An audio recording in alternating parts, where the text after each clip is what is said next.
Charlotte? Huh, we're always running into her. What's she doing this time? Ooh, looks like street interviews. Paimon has a funny feeling that we might be in for an interesting time of...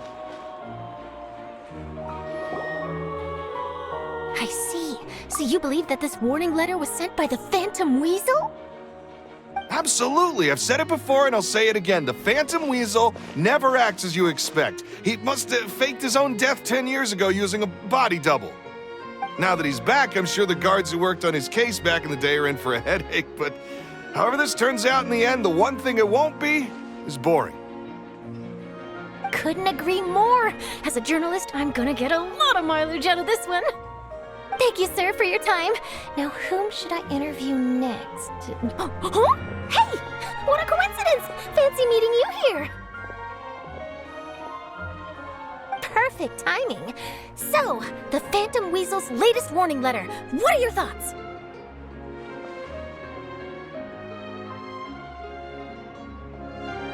Yeah, this is the first time we're hearing of this one. Could you clue us in? Huh? Oh, sorry. Yes, this case is from a decade ago. I guess you wouldn't know about it. Well, not to worry. You're in good hands because I'm a professional. The story goes like this. 10 or so years ago, a phantom thief became active in the court of Fontaine. Known only as the Weasel, nobody knew his true identity, and the authorities never managed to catch him. Wow, cool! He sounds like one of those mysterious night burglars that you read about in novels. Precisely. Well, except the part where they actually have a good reputation. Our Weasel targeted whatever people held dear, and no one was safe from his predations. He would just as soon steal a necklace from a rich merchant's safe as he would a toy doll given to a commoner child for their birthday. I know! The phantom thieves you read about in novels rob the rich to pay the poor, but this guy did not discriminate. Unsurprisingly, this didn't work wonders for his public reputation. Every man and his dog wanted to see him behind bars. Yeesh. So, did they catch him? Not exactly. There's a good chance that the Weasel would still be at large to this day if it hadn't been for an accident 10 years ago. A magician named Caesar fell to his death in a botched high-altitude escape performance. When the police went through his personal effects, they found a hoard of stolen loot and gadgets used for criminal activities. And that was how the Phantom Weasel's identity was revealed to all. Sure enough, thefts in Fontaine went down after Caesar's death. But today, 10 years on, the notorious thief has once again issued one of his warning letters and pasted it on the gate of the Opera Epiclese for all to see. I had to squeeze through the crowd this morning to get a photo as soon as I heard. Here, it's this one.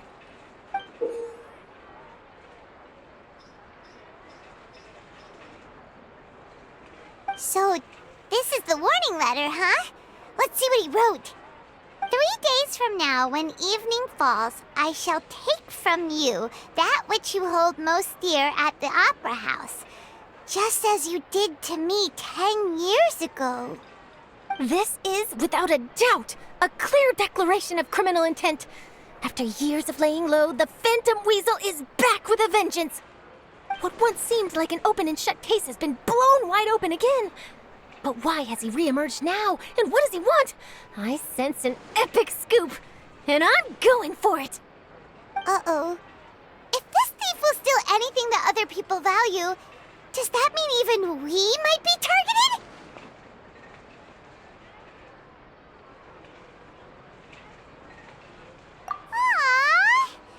But Paimon doesn't want to get kidnapped. Well, he'd have to go through you first. You would stop him, right? Okay, the people have spoken. It's clear that the public are very concerned about the Phantom Weasel's reappearance. Let's see, I've got a photo of the letter, my interview notes. Yep, that should be enough to form the skeleton of my article. It does feel like something is missing, though. Something exclusive. Who should I interview next? I need someone with a more concrete connection to the Weasel. Is that who I think it is? Lyney!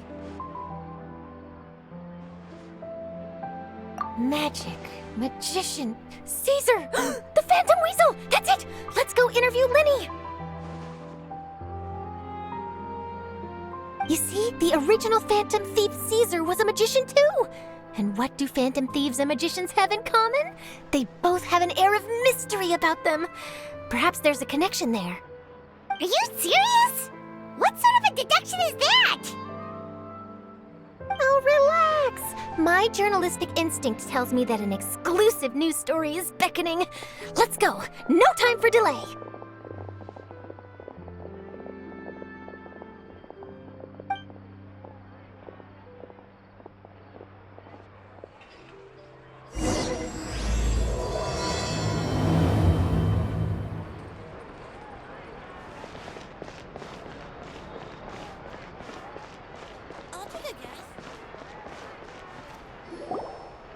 Wow, Mr. Magician!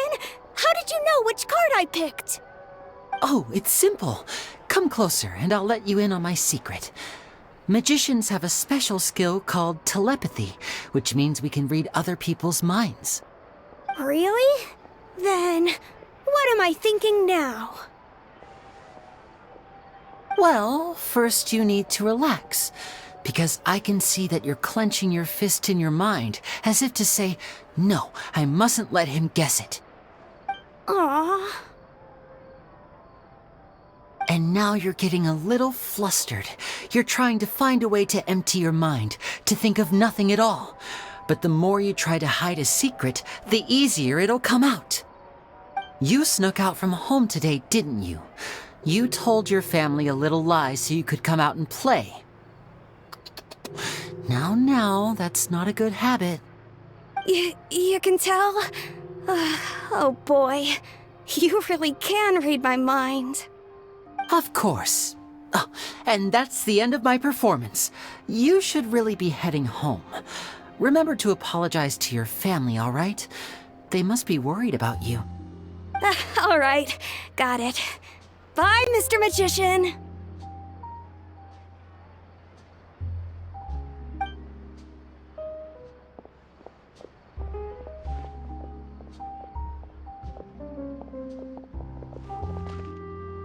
Hey, Lyney? Why, hello. We meet again. Are you looking for me? What's the situation? Well, why don't you guess, Mr. Telepathic? Oh, please. You didn't believe that spiel, did you? The power of telepathy is quite beyond me. I'm sure that child would beg to differ. Seemed like you were right on the money. That was nothing more than a little trickery. I made an educated guess based on his micro-expressions. That, plus the fact that he was the only kid here without his parents, and he looked as guilty as sin. He made it easy for me. You guys, on the other hand, let me guess. Don't tell me you're here for the Phantom Weasel, are you? Wow, got it in one! Is this more of your trickery at work? Wait, really? No trickery this time. It was pure luck. His warning letter's been the talk of the town, so I figured that maybe you were asking around about that. Bingo! I plan on writing a column reporting on the latest news about the Phantom Weasel. So, Lyney, what are your thoughts on this infamous thief's reappearance? To be honest, it makes me angry. Angry? Why? You read his letter, right? The Phantom Weasel claims he's planning something in 3 nights' time at the Opera House. That's the night I'll be performing there.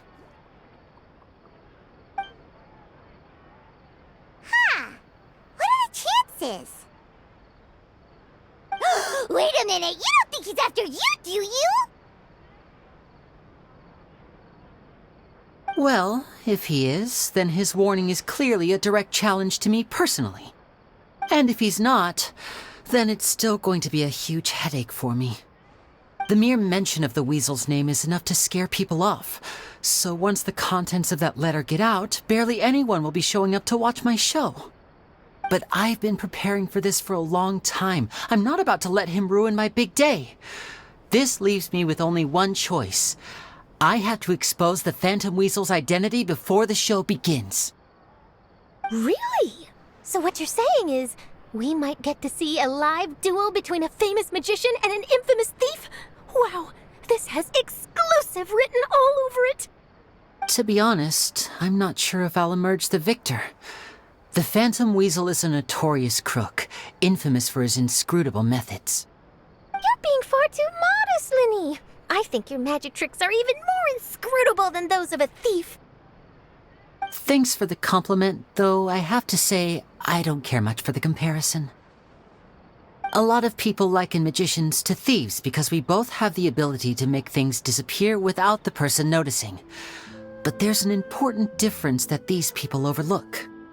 Allow me to demonstrate with a quick magic trick. Here, I have a flower, just an ordinary flower that was picked not long ago. Watch it carefully now. 3, 2, 1. It's gone! That's the question. Where did it go? Therein lies the difference between us.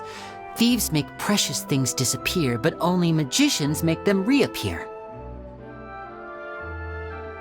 If I could now invite you all to check your clothes, there might be a surprise in there somewhere.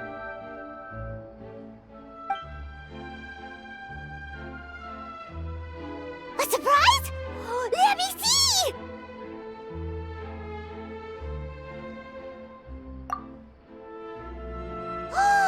It's right there! But how? You haven't moved this whole time! What an outstanding trick! Sorry, Lyney, it seems that my previous praise was woefully inadequate. Clearly, magic is the superior art form to theft. Don't worry, I didn't take offense. I just wanted to take the opportunity to perhaps change some of the preconceived notions you might have about magicians. Since Caesar's death, a lot of people associate magicians with criminality. It can be quite frustrating. I can imagine. Coming back to your trick just now, might I presume that you are well versed in floral symbolism? For example, magicians often use rainbow roses in their flower-related performances to represent passion and romantic encounters.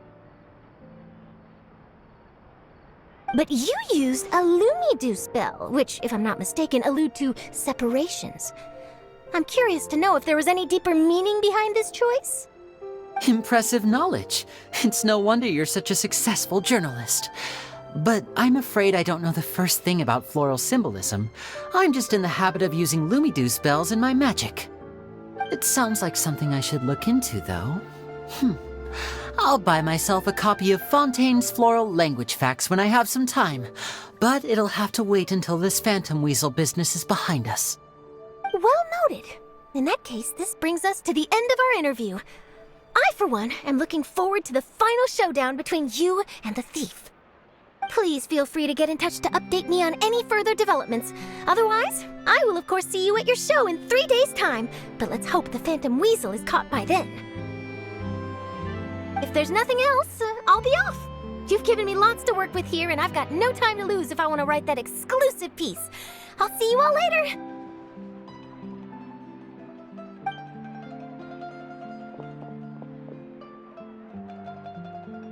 So, Lyney, are you gonna tell us how you did that flower trick now?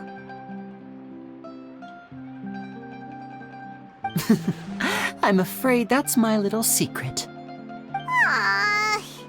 Well, magicians are entitled to their secrets. But Paimon's really itching to know how it's done.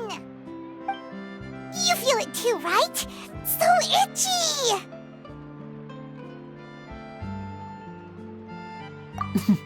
Not so itchy then, huh? Well, since you're so concerned, how would you like to serve as my temporary magician's assistants and help me investigate? Magician's assistants? Oh, that sounds fun! Assistants are technically magicians too! Also, it'll bring us one step closer to figuring out how that darn trick is done. Shall we go for it?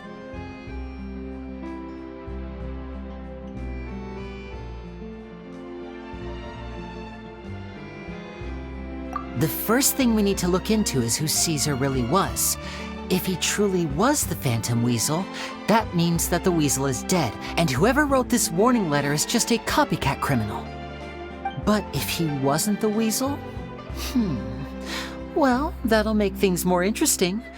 It would mean that the Weasel lives, and he's been laying low all this time in some corner of Fontaine. And if we're investigating Caesar, his fiancée Gemma is a good place to start. Word is that she visits the cemetery often, so I asked Lynette to wait for her there. We should make a move. Let's go and rendezvous with Lynette.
You took your time. Sorry, I bumped into the Traveler and Charlotte en route, and we ended up chatting for a while. It's been a while, Lynette. We're working as Lyney's temporary assistants in the investigation of the Phantom Weasel. Thank you. It's good to have you helping. So, what's the situation? Have you seen Gemma? Nope. I've been here a while, and she still hasn't shown up. How bizarre. Maybe it was bad intel. Well, we won't get anywhere by standing around waiting. Traveler, Paimon, let's go ask around.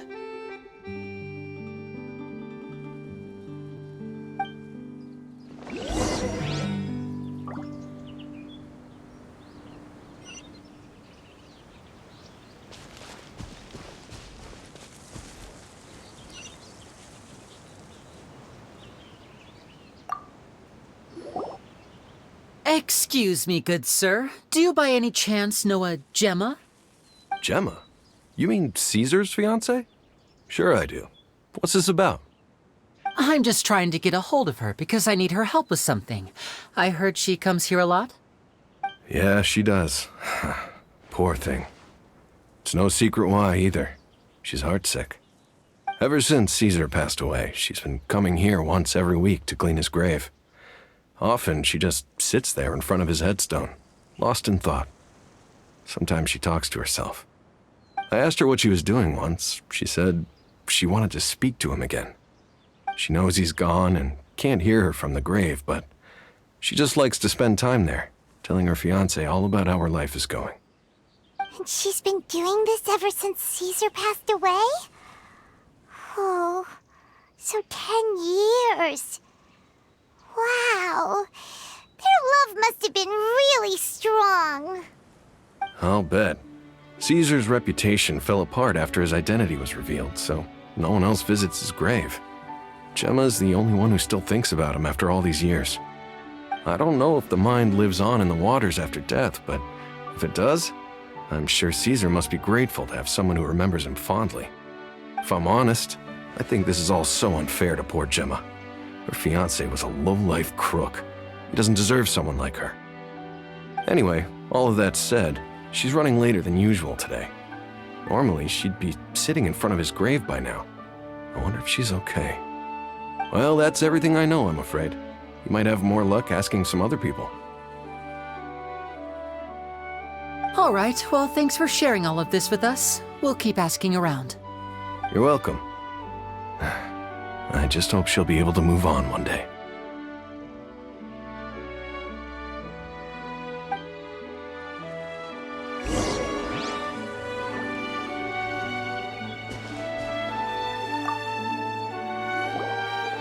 Did you hear the news? They're saying the Phantom Weasel's back. You're kidding. Wait, isn't he dead? I don't know anymore. All sorts of news flying around nowadays. I can never tell what's true and what isn't. But what if, just hypothetically, I mean, what if this Weasel's the real deal and Caesar was framed? Called it. Seriously, 10 years ago, on the day it all went down, I said to myself, you know what? This guy's been set up. The Caesar I knew was a good guy. He gave balloons to children on the street, for Pete's sake. What, are we supposed to believe that he was a balloon thief or something? Give me a break. Oh, please. Weren't you the one cursing his name to high heaven when the police announced the news? You were all, that gosh darn lousy son of a, you think you know a guy, or words to that effect. Wait, did I say that? I don't seem to recall.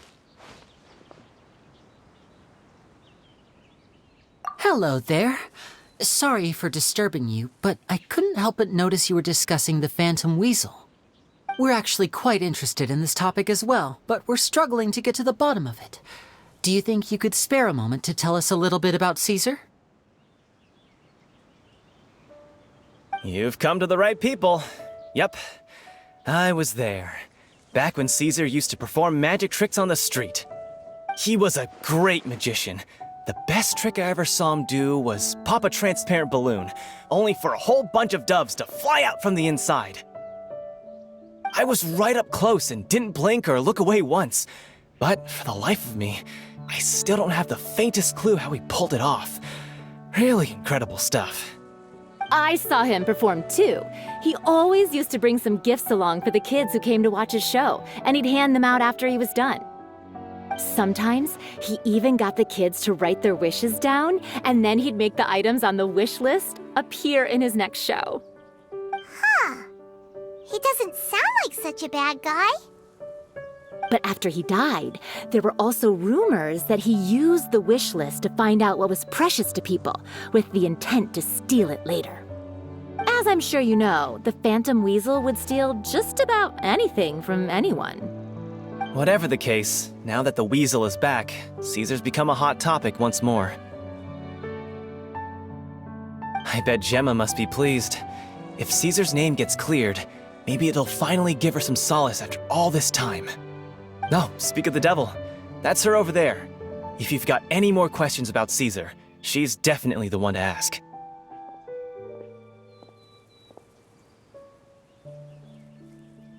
So that's Gemma. Is it just Paimon, or does it look like something's wrong? Wait, it looks like she's injured. Come on, let's see if she's okay.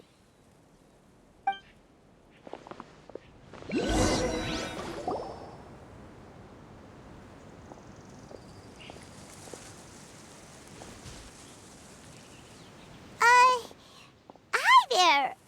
You're Gemma, right?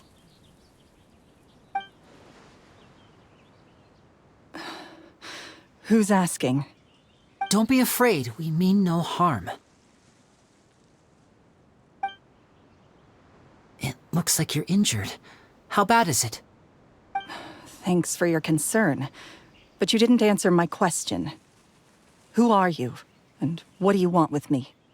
My name is Lyney, and this is my sister Lynette. My name's Paimon, and this here's the Traveler. We're investigating the Phantom Weasel. The Weasel posted a warning letter this morning. If he still lives, that means that Caesar was falsely accused. You knew Caesar better than anyone else. So if you're willing, we'd love to hear what you think about all this. I promise you can trust us. We won't hurt you. In fact, we'll do all we can to keep you safe. I never believed that he was the Weasel.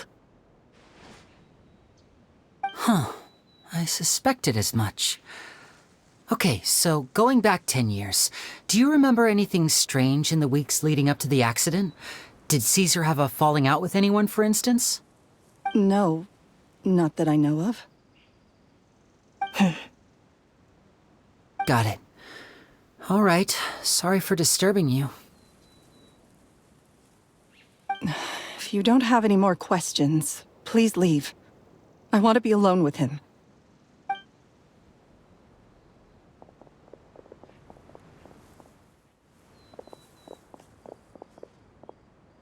Judging by the look on her face, there's definitely something fishy about her.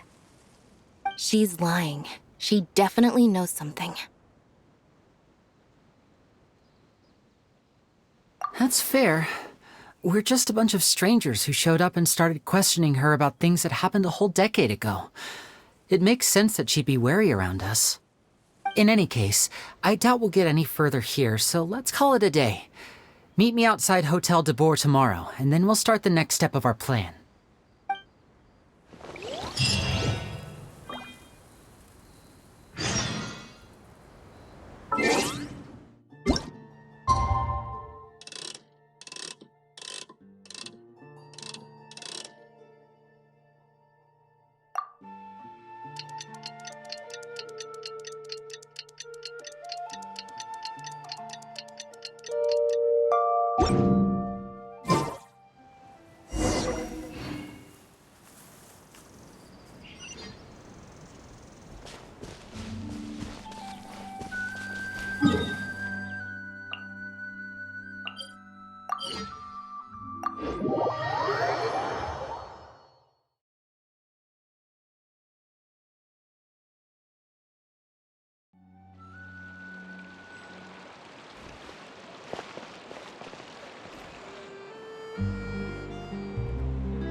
Over here.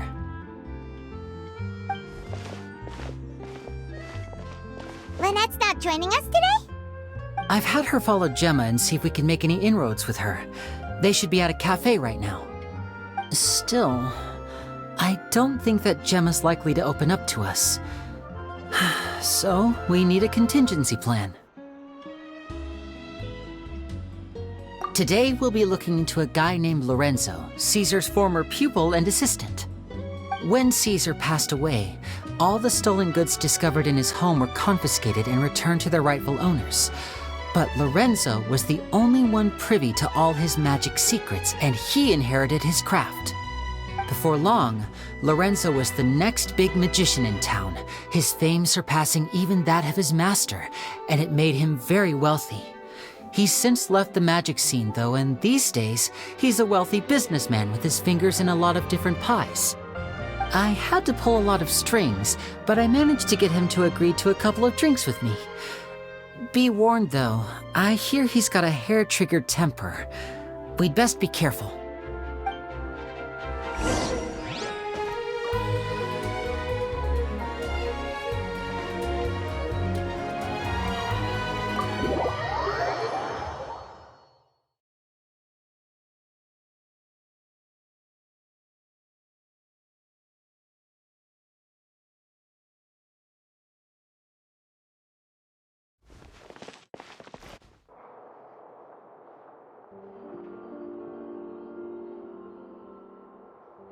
You neglected to mention that you were bringing 2 other people with you. My apologies. These 2 are my assistants. When they heard that I was meeting with the former magic maestro himself, they begged and pleaded with me to bring them along. And if it's no trouble, a couple of autographs would really make their day. Oh, forget the pleasantries, just sit.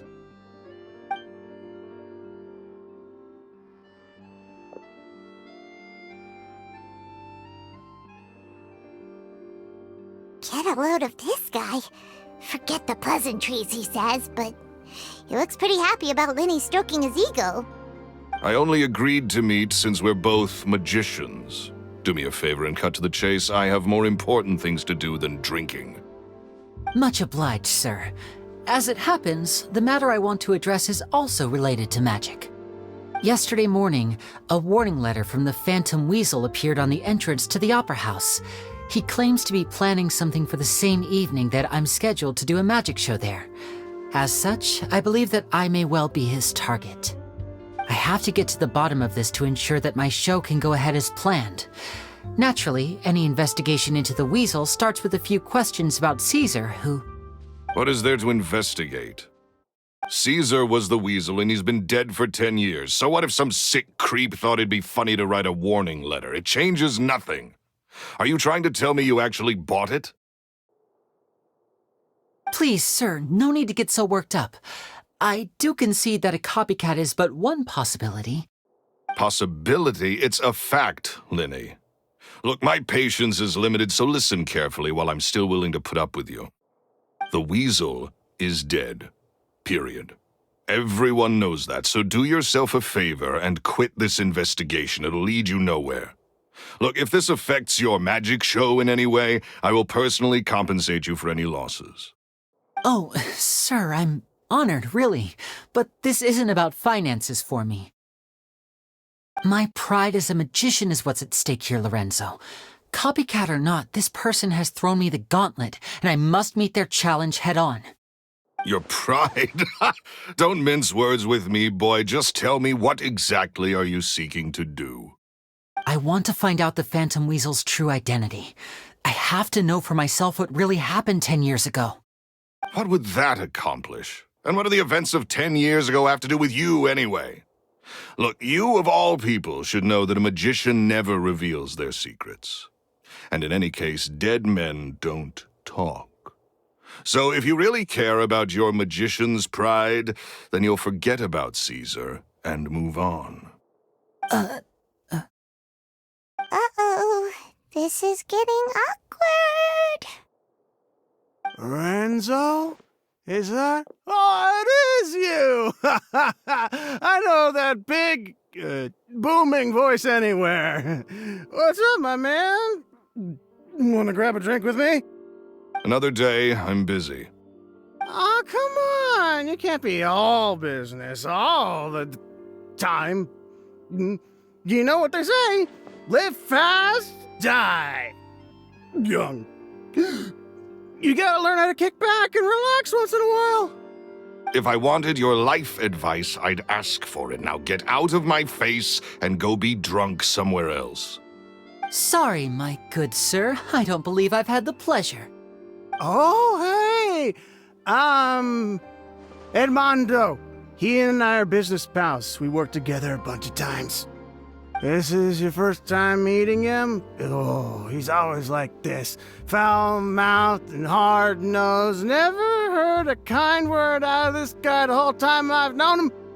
And he wonders why he can't get a girlfriend, despite being, what, pushing 40, 30, something? Anyway, point is, a lot older than when he first got rejected by the girl he was into. And he's still into, from what I hear. Shut up and get out of my face. Another word out of you and you can forget about doing business with me ever again. Do I make myself clear?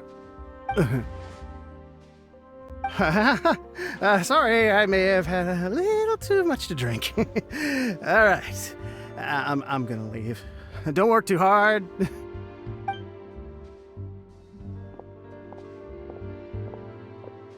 I think it's high time I made a move as well. If you really want to investigate this, Lyney, be my guest.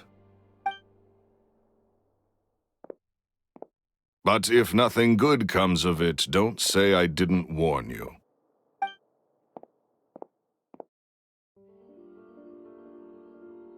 Well, that fell to pieces in a rather spectacular fashion. Any thoughts? Totally. And what was all that about compensating you for your losses? Why would someone you just met make an offer like that? He's gotta be hiding something. And not like Gemma. She was a little suspicious, but this guy's definitely covering something up. I think so too. We need to look into Lorenzo more closely. That guy Edmondo seems to know a thing or two about him. He only just left. Let's see if we can catch up with him.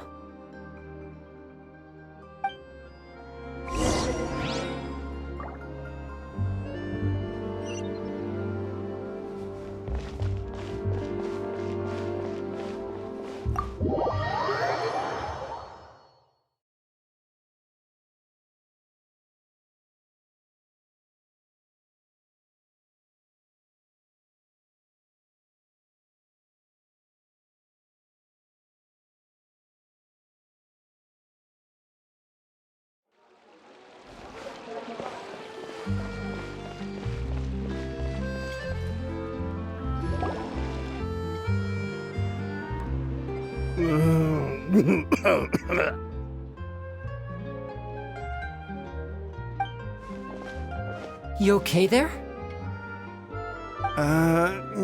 Who are you? Oh, it's you guys. Don't worry about me. I must have had one too many. I just need to ride it out. I said way too much back there, didn't I? Yeah, I nearly talked myself into complete financial ruin. Note to self, no more drunken chats when Lorenzo's around. So he was serious about threatening to cut you off? Ugh, Paimon knew he was a bad egg. Hey, keep your voice down. Don't go prying into Lorenzo's personal affairs. Bad things happen to people who ask too many questions or make an enemy out of him. What kind of bad things? Don't even ask. I'm sorry. I'm gonna have to cut this conversation short. I'm not crossing that line again. And take it from me, trouble with Lorenzo is one thing you don't need in your life. You saw him flare up back there. I don't know what you said to him, but clearly it touched a nerve. That's not a good sign. You're too young for this. Don't get in over your head. I'm leaving.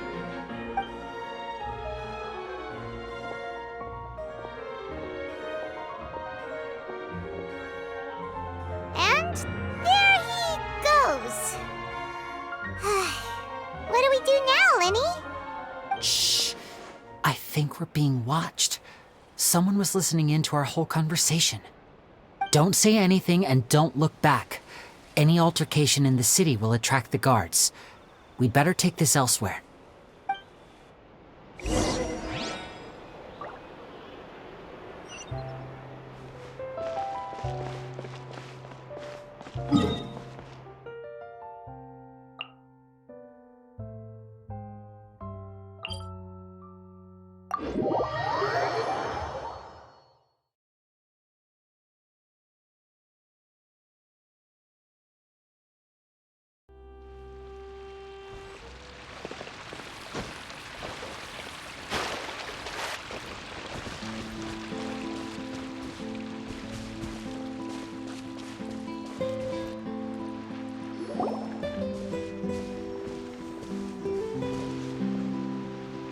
You followed us a long way. Why don't you come out and introduce yourselves? So you're Lyney. And where's your sister? Ain't she with you today? Save us the trouble and go fetch her for us. Let's not drag this out. Paimon doesn't like the tone of your voice, mister! Who sent you, huh? Save your questions, missy. You ain't gonna need answers where you're going. Capiche? Looks like we can't avoid this fight. Now, I'm not the strongest fighter, so I hope you're ready to back me up. Don't worry, we got this!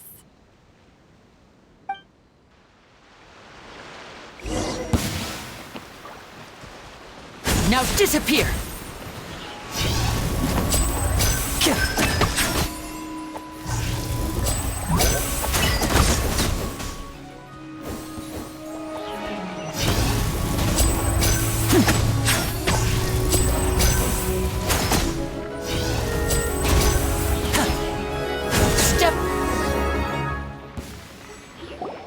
Curses.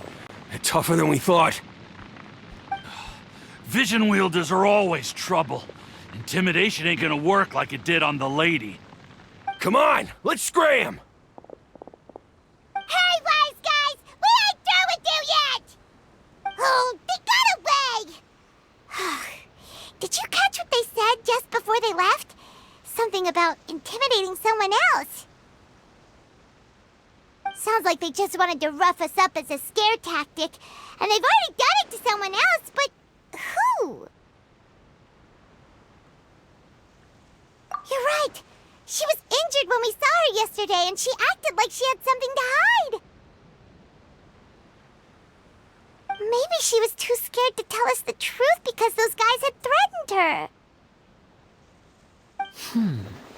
Well, if that's the case, she should be more willing to open up to us once she learns that those thugs won't be bothering her anymore. Let's head back to the cafe and see if we can get any information from her.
Gemma?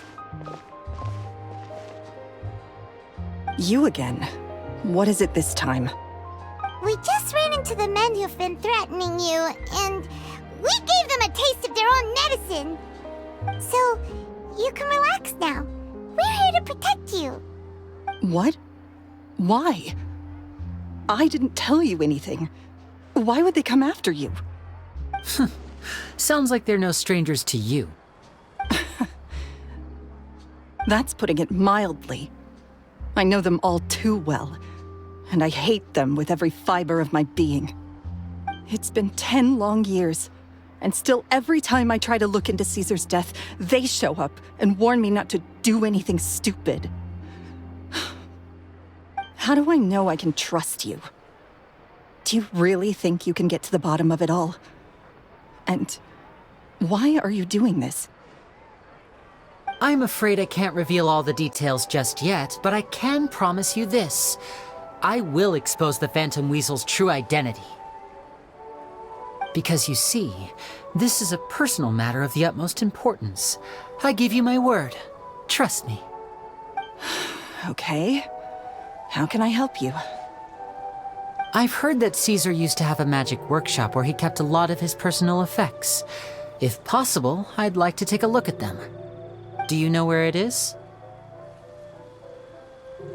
The Fleuve Sonde. But the place was sealed up by the police after his death, and no one's been there since. I also know that the Fleuve Sonde is dangerous territory. Lots of hostile groups lurking around. If you're serious about going there, please be careful. Understood. Lynette, you stay here and take care of Gemma. Don't let her come to harm. Got it. But if I'm staying here, I'm ordering dessert. I mean, bon appetit, but stay sharp too. They're likely to come for you while I'm away. Okay. All right. Power saving mode off. I'll start taking this more seriously now.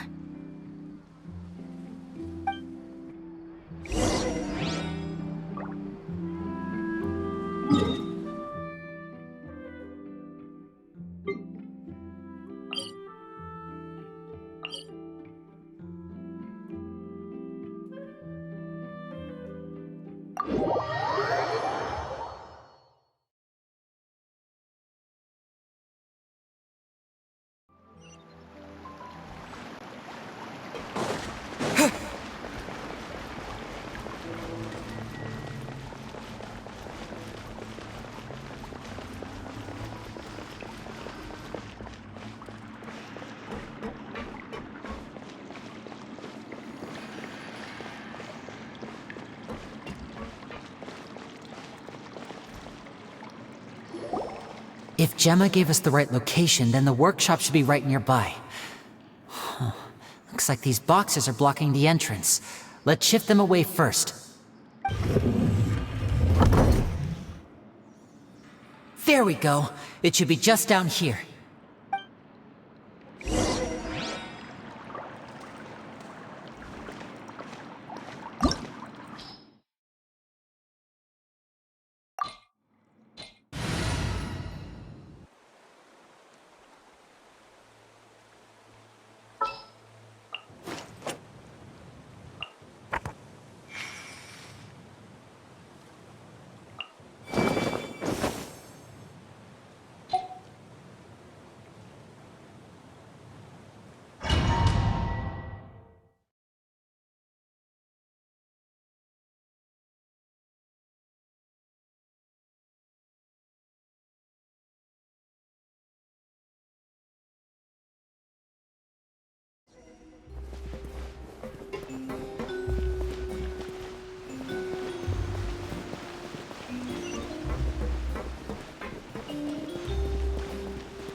This was Caesar's workshop.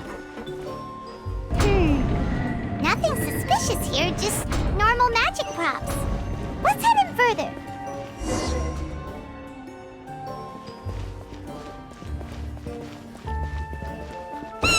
What was that? Oh, is this one of Caesar's gadgets? Guess we must have triggered some sort of device.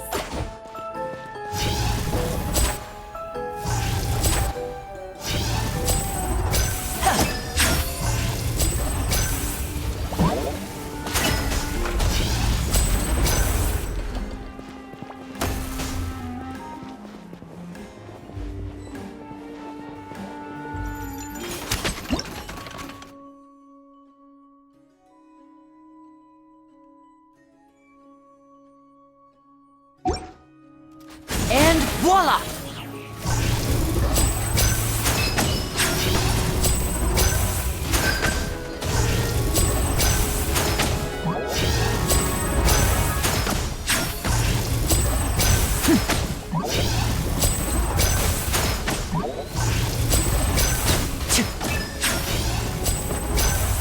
Whoa. Look, the doll in the box is glowing.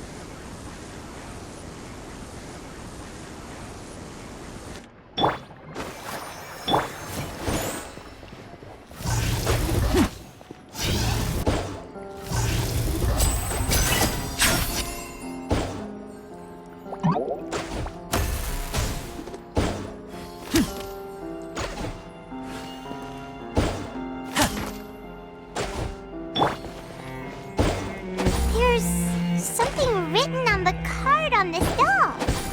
Let's take a closer look.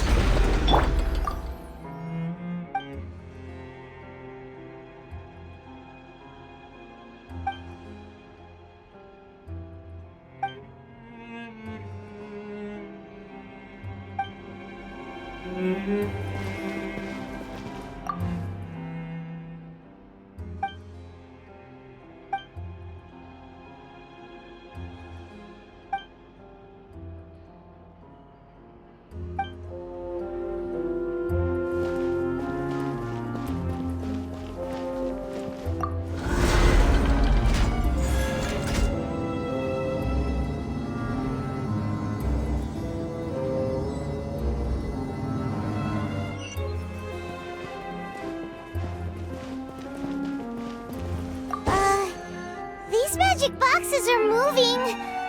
What do we do? One of them looks different from the rest. Let's investigate. Got it. We're supposed to find the box that lit up at the start, right? There should be another wish list inside. Let's keep trying.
weird. Have we reached the end already? There's nothing here. Maybe this was a wasted trip. This place seems a little too ordinary for a magician's workshop. There's a distinct lack of mystery. We've triggered quite a few devices on the way here. I'm starting to wonder whether Caesar built this whole place as one big, elaborate magic contraption. If so, then there must be more to this place than meets the eye.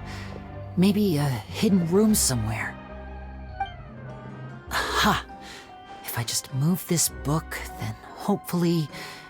and... presto! A secret passageway!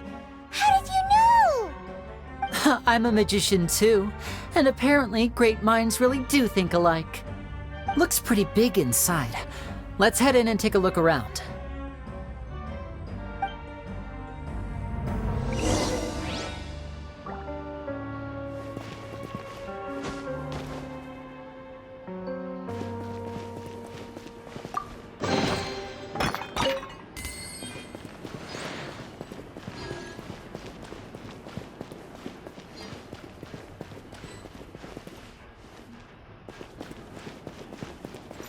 Step right up.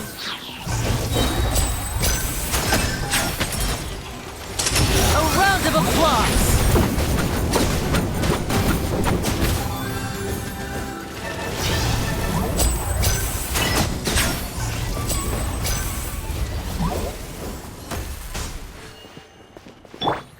Let the show be...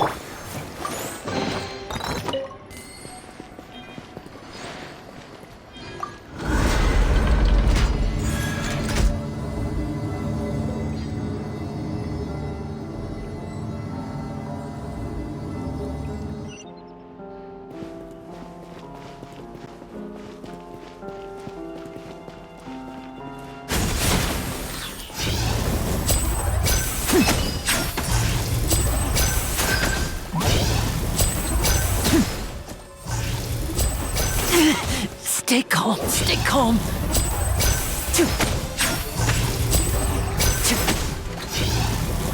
Now disappear.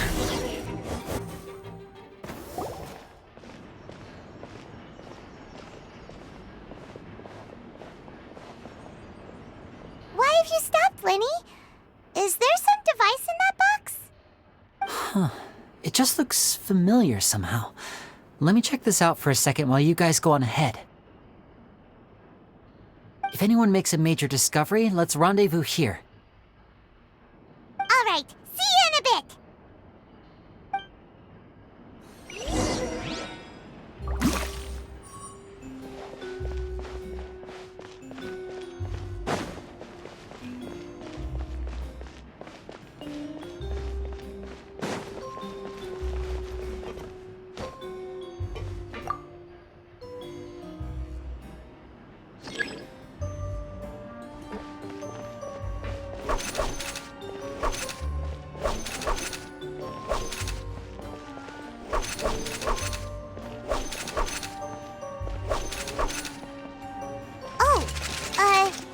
Seems like we can't step on the same tile twice.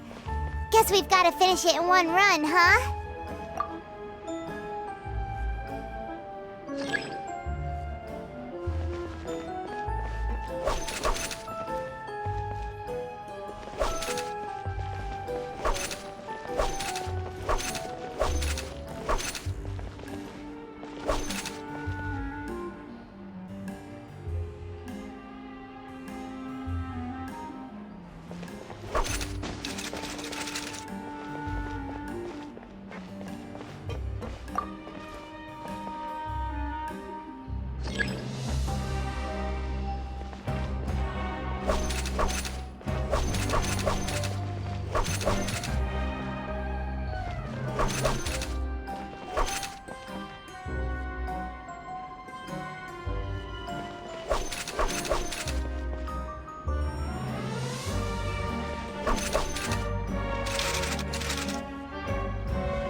Wow!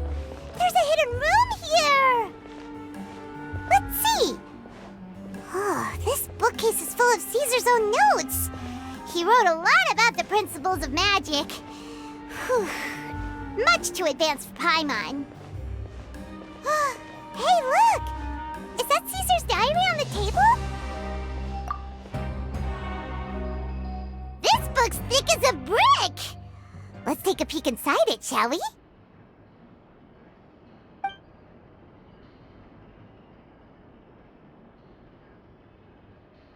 At one of my shows a few days ago, a child asked me how I pulled candy out of my hat.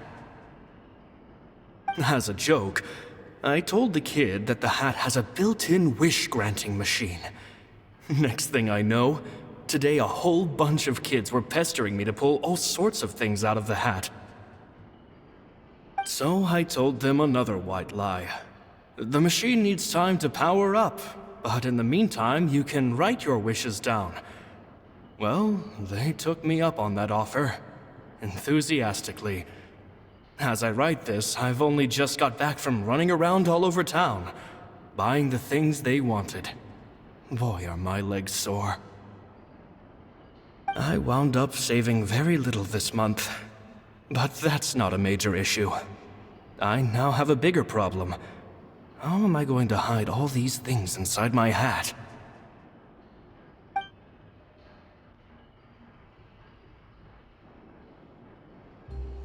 Two children came to talk to me after today's show. I don't know why they were out on their own. They looked much too young to be unsupervised. I do hope they got home safely.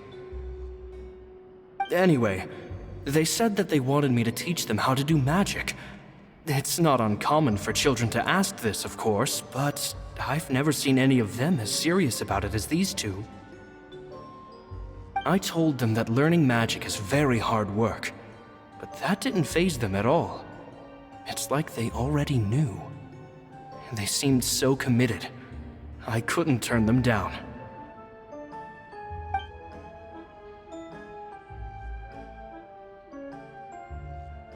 It seems like something's bothering Lorenzo lately, but he won't open up to me about it.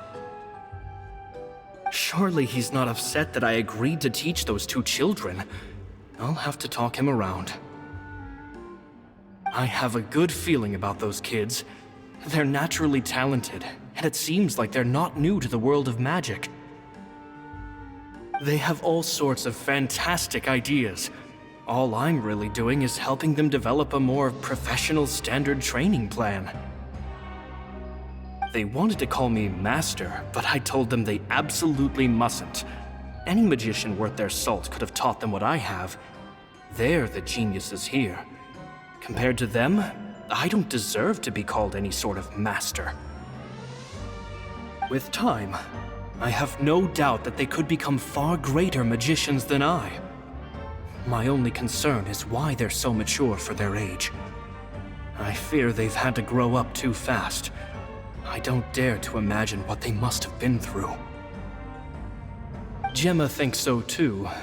She doesn't like being around them. Says that their eyes are too piercing.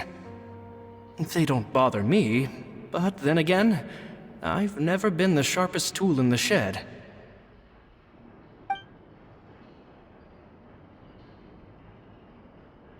It's nearly time for me to go on tour. I asked the two kids if they'd like to come with me, but they shook their heads. I once overheard them talking about their father and their mission.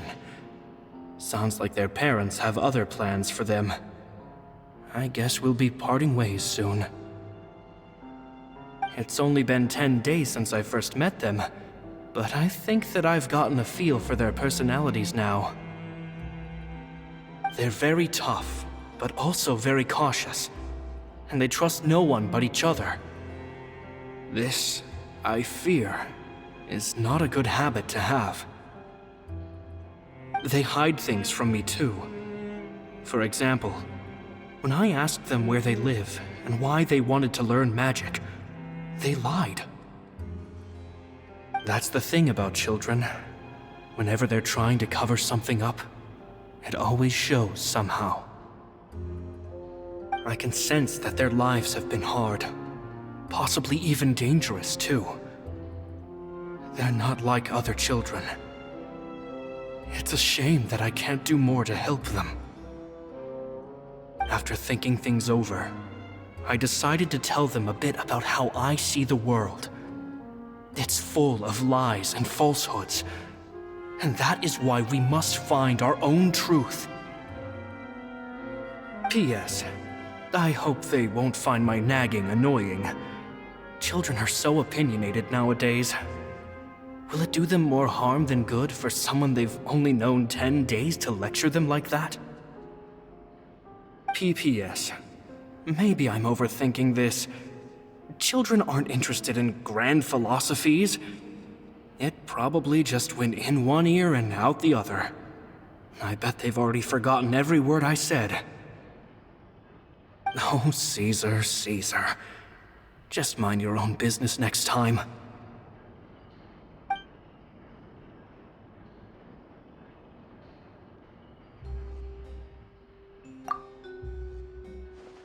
Two magic geniuses with a father and a mission, huh?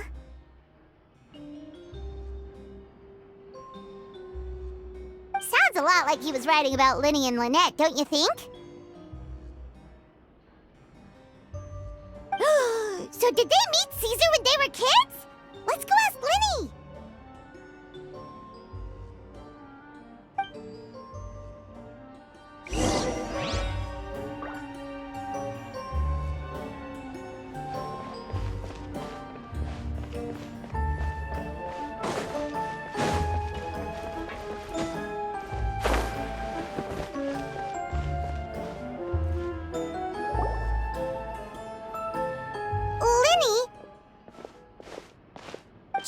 Hold that thought. As I expected, there's a lot of fishy things going on in this place. Fishy? Uh-oh, what have you found? All in good time. Before we go over our new leads, I want to tell you how a high-altitude escape is performed. First, the magician slots themselves into a magic box in full view of the audience. The box is then suspended high in the air, and a short while later, the base automatically opens. At this point, a dummy will fall out of the box, but it looks real enough to grab the audience's attention, and they start wailing and screaming. Meanwhile, the real magician, who has by now blended into the crowd, waits for a good moment to make their appearance and put on a hysterical performance. Oh no! Is that me? Did I just fall to my death? Very vivid description. Paimon can really picture it. And then what? The audience's gaze then turns to the magician, and by the time they realize what's happened, the dummy has vanished, as if everything that just happened was some sort of shared illusion. Of course, that's just how I think the process should work, theoretically speaking. The inventor of this trick never performed it successfully. When the box opened, Caesar was the one who fell out, and not the dummy. He fell right to the ground from the highest point of the opera house. No one could hope to survive that fall, not without a vision at least. And no one else has ever attempted this trick since. My understanding of how it works is just based on what I could gather from his notes and the relevant gadgets here in his workshop. So Caesar's famous high-altitude escape has never been done, huh? Paimon was about to say how cool it would have been to see it in person, but if it's that dangerous, it's probably for the best that no one else tries to do it. Wait a second. So if a dummy's supposed to drop out of the box, then where does the real magician go? How does he get out? Glad you asked. That brings us to the secret of said box. This box right here is the one that Caesar constructed himself to use in the performance, and it's not as simple as it looks. Inside, there's a device that only the magician himself would know about. Once the magician's inside and the box is lifted up into the air, the audience's view of the box is fixed at a certain angle. From where they're standing, they have a clear view of the front, sides, and bottom, but the back and the top are now no longer visible. At this point, the magician presses a button inside the box, opening a secret door out of view. He then escapes through this trap door onto the opera house roof, waits for the dummy to fall and distract the audience, and quietly returns to ground level. That's way simpler than Paimon imagined. Even Paimon could probably do it. Well, there's a little more to it than that, of course. The hardest part of this trick is controlling the audience's mood and reactions. That takes an exceptional degree of showmanship. There's the falling dummy, the miraculous reappearance, the pompous performing. Maybe the magician would even have themselves tied up before it begins to strengthen the impression that there's no escape. Many days and nights of careful research and painstaking practice would have gone into this, all culminating in a performance just a few minutes long, but one that still manages to transform the shock and grief of a tragic accident to the joy and laughter of a mesmerizing magic trick. Caesar was a highly accomplished magician, but unfortunately, even he didn't manage to pull it off. So, how did it go so wrong? You said you found some fishy stuff here. Have you figured out what really happened? I can make a pretty good guess. I looked into the case files. The magic box Caesar was using at the time of his death had the secret button I mentioned positioned on the right-hand side. And sure enough, he always used his right hand as his dominant hand in public. Okay. Nothing suspicious there. But here's the strange thing. Most of the devices in this workshop have the mechanism on the left-hand side, including this box right here, which leads me to believe that Caesar was in fact left-handed. Because a magician can't afford to have their most basic habits stand out too much. People naturally focus their attention on the most important details of the task or situation at hand. But a magician needs to be able to redirect an audience's attention at will so as to avoid arousing their suspicion. The essence of magic is getting people to believe a lie. If even the truth raises eyebrows, the falsehoods become all the more difficult to mask. And so, Caesar trained himself to use his right hand to align with his audience's expectations. Great magic always requires sacrifices. But in his most stressful and nerve-wracking moments, and when no one was watching, reflex would kick in and he'd use his left hand. That's why he set his gadgets with the mechanism on his left. Exactly. I think that's likely what happened. Caesar would have been under a lot of time pressure during the escape. He'd have had mere seconds to open the hidden compartment, retrieve the dummy, then open the secret door and make a swift escape. But I'm sure he was confident. He would have rehearsed countless times to the point where it was second nature. He'd barely need to think about what he was doing because muscle memory would guide him through. So he opened the compartment, took out the dummy, checked everything was in order, and then went to leave. With his left hand, he reached for the button, and suddenly, his heart skipped a beat. It wasn't there. Much like when you reach for your keys but find your pocket empty, his mind needed a moment to process what was going on. Instinctively, his left hand would keep feeling around for the missing button, maybe for another second or two, until the bottom of the box gave way. With the stakes being as high as they were, just a 2-second delay cost him everything. The authorities would find nothing suspicious, and conclude that his death was due to his own error. When in reality, someone switched the boxes, and they did it to murder him. But how would they be able to make the switch without being noticed? That would be difficult to pull off, no? It would have to have been someone who knew that he was left-handed, and who could move his props around without arousing suspicion. Someone who was always by his side. Isn't that right, Lorenzo? You just couldn't let sleeping dogs lie, could you? There's not a lot of people who'd go to all this trouble for some magician who died 10 years ago. I didn't want to have to do this, you know. Silencing you the hard way just creates more problems for me to deal with. But I gave you your chance. I hoped you'd do what's good for you and back off like the lady, but you disappoint me. You mean Gemma? So you are the one who's been threatening her!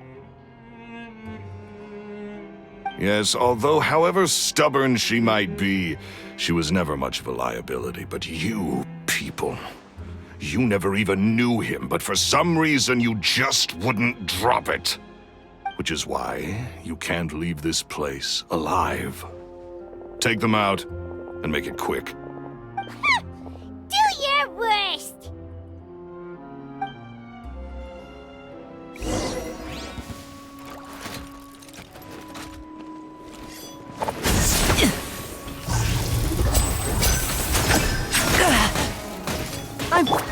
I'll protect us.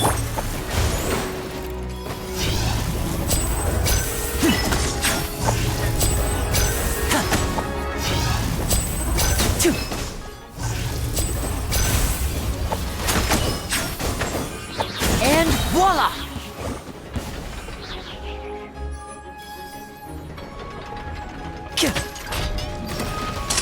Here comes the finale!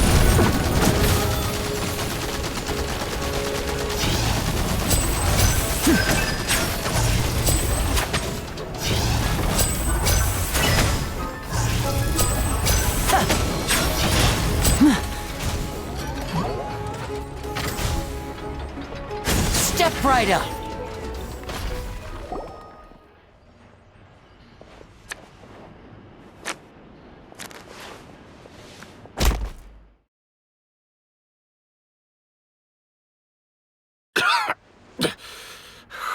You kids are tougher than you look.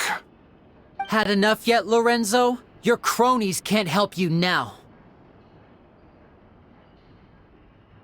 I think it's high time you started talking, and what I'd really like to know is, why did you murder Caesar?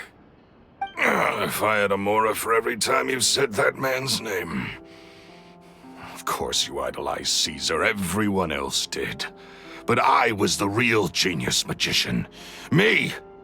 He was just an amateur who did cheap tricks for gullible children. I was the one who made magic into the fine art it is today.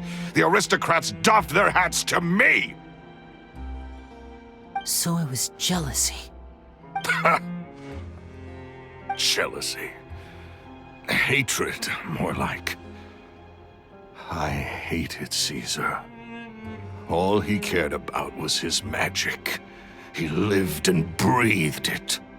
He poured everything into his street performances and his stupid tours like it was just a hobby to him, never bothering to think about Mora. What sort of fool devotes their life to the art of deception and never has a Mora to show for it?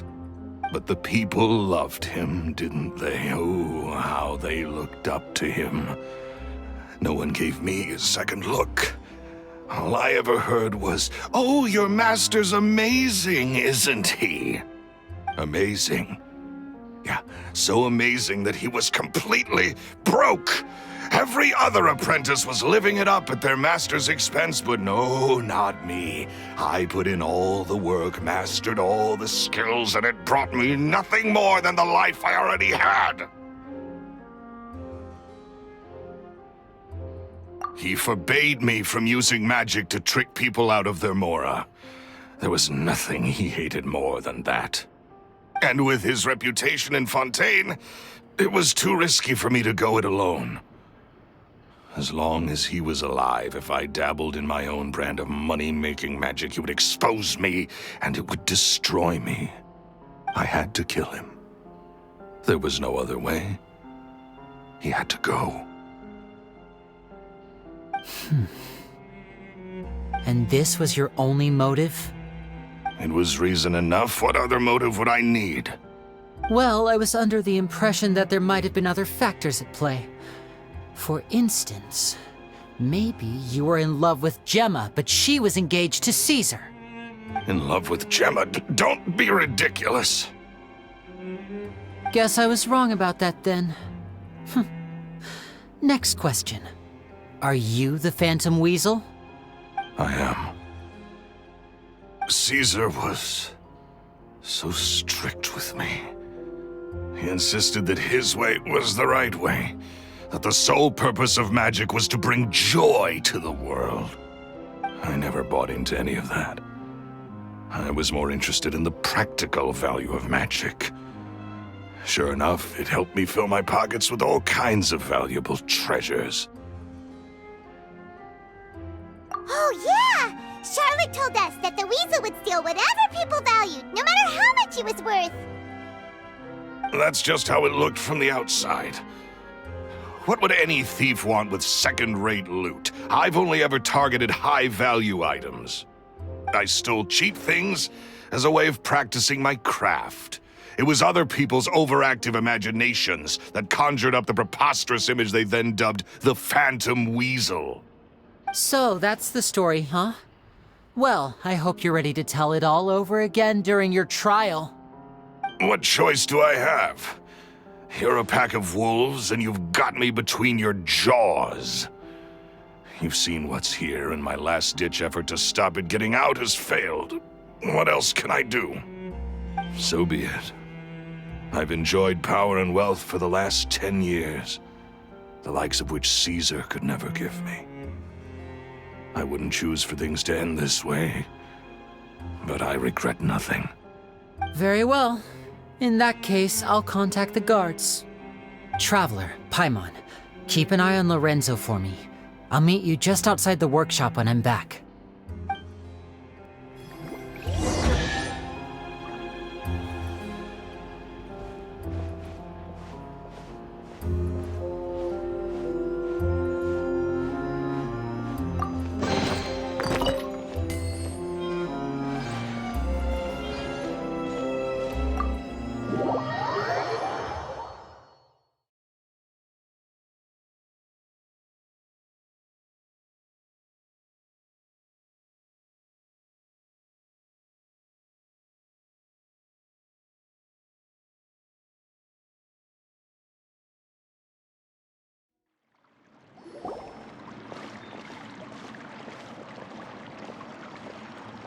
Lyney has told me the whole story.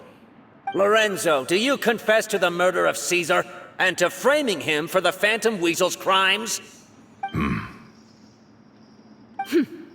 Look who's finally developed a conscience. What kind of disciple murders their own master? I hope it was worth it, because there'll be hell to pay.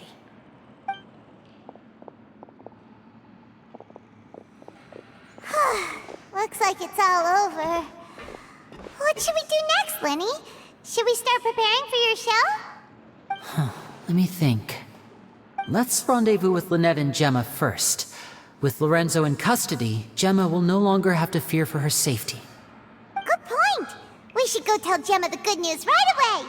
It'll give her some peace of mind for sure!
Ah, you're back. You were so quick. I've only just finished my third dessert. Your third? Lynette, come on, we've talked about this. Everything in moderation. You're not gonna have any room left for dinner now. It's fine. I'll shift to exercise mode and jog off the excess sugar. That's besides the point. Well, it's done now, but try to eat a more balanced diet in the future. Point taken. Did everything go okay? Of course! Lorenzo was no match for us. The guards are taking him into custody as we speak. Gosh, that's amazing. I'm sorry, I still didn't know if I could trust you, but now it seems I can. I had my suspicions about Lorenzo, but It's okay, we understand. He did threaten you. Paimon would find it hard to trust strangers in your position too. But you don't need to be scared anymore. Everything's gonna be okay. Sorry. My emotions are all over the place right now. I've been waiting for this day to come for so long. I always wanted to report Lorenzo. He took all of Caesar's property, which I found suspicious, but I had people watching me all the time, so I couldn't risk looking into it. I was so afraid. I was scared he'd do something terrible to me, and then no one would be left to visit Caesar's grave. So I never had the courage to speak out. Thank you all. Truly. Thank you so much.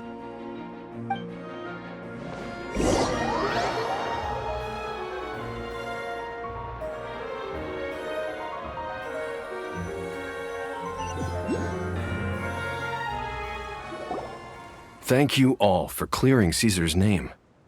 I never would have guessed that Lorenzo was the real Phantom Weasel. He never showed any signs that there were problems between him and Caesar in public. From the outside, it looked like they got along great. And to think that lowlife's been living life to the fullest all this time, while Caesar's name was getting dragged through the mud. It's a travesty. At least his soul can finally rest in peace now, thanks to your efforts.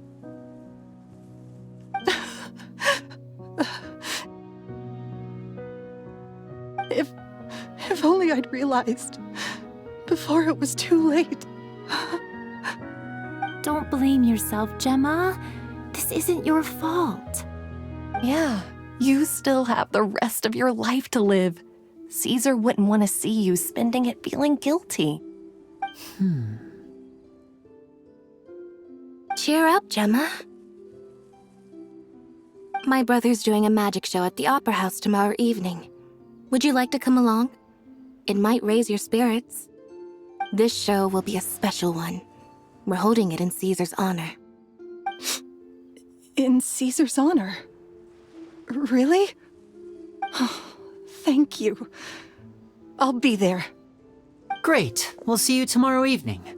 Traveler, Paimon, don't be late. Don't worry, we'll be there. No way are we gonna miss out on a free magic show.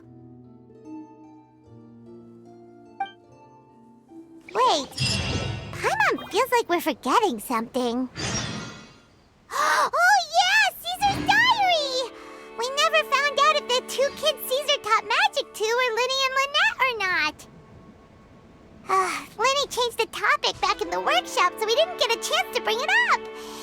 Oh well, guess we'll just have to ask Lyney tomorrow evening.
Paimon's excited to see another of Lyney's magic shows!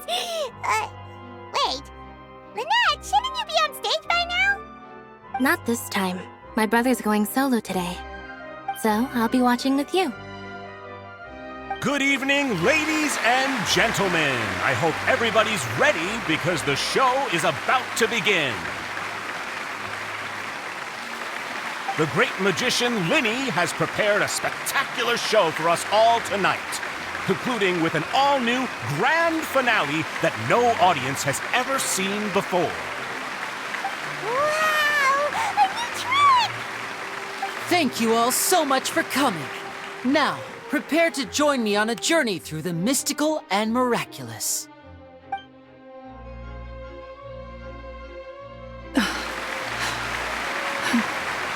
Exciting stuff, isn't it? Yes, it's just... It reminds me of him. No wonder. Caesar was a famous magician too. So, how did you two first meet, Gemma? Well, I was out on the street once, and I saw him performing for little children. Children love magic, because they're willing to believe in things that can't be rationally explained. Caesar had this amazing way of bringing them into a dreamlike world.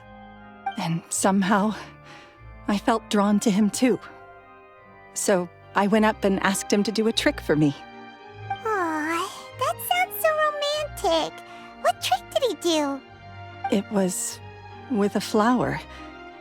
He took it in his hand, snapped his fingers, and it magically appeared on my head.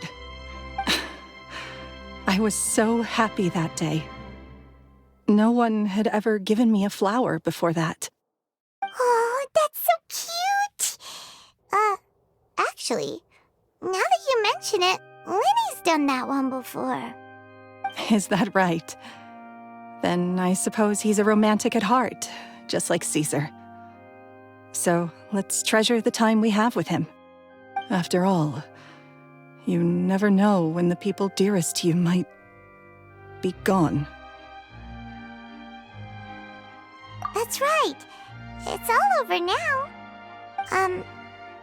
Paimon doesn't really know how to comfort you, but at the very least, no one's gonna be intimidating you from now on. You can breathe easy at last, right? Right. Yes, you can breathe easy now, Phantom Weasel. See? Even Lynette says... Wait, what? The Phantom Weasel? Lorenzo escaped? Where is he? What do you mean, Phantom Weasel? As Lyney once said, a performer's job is to commit fully to their role and put on a flawless performance for their audience. But once the bag of tricks is empty and the curtain falls, it's time to end the show. The spotlight is no place for someone with no more cards up their sleeve. It's been 10 years, Gemma. Aren't you tired of the grieving widow act? I think it's time to put an end to it. What are you talking about? Paimon doesn't like this riddle. Traveler, Paimon doesn't like where this is going. Come on, say something! Ladies and gentlemen, I hope you're all enjoying the performance so far. There will now be a brief intermission, after which Lyney will perform the most electrifying act of tonight's show, the one we've all been waiting for. The final performance will take place outside of the Opera House, so please make your way outside in a calm and orderly fashion. The Phantom Weasel never did like public places, did they? Don't worry, this place will be quiet soon. Let's talk somewhere else for now.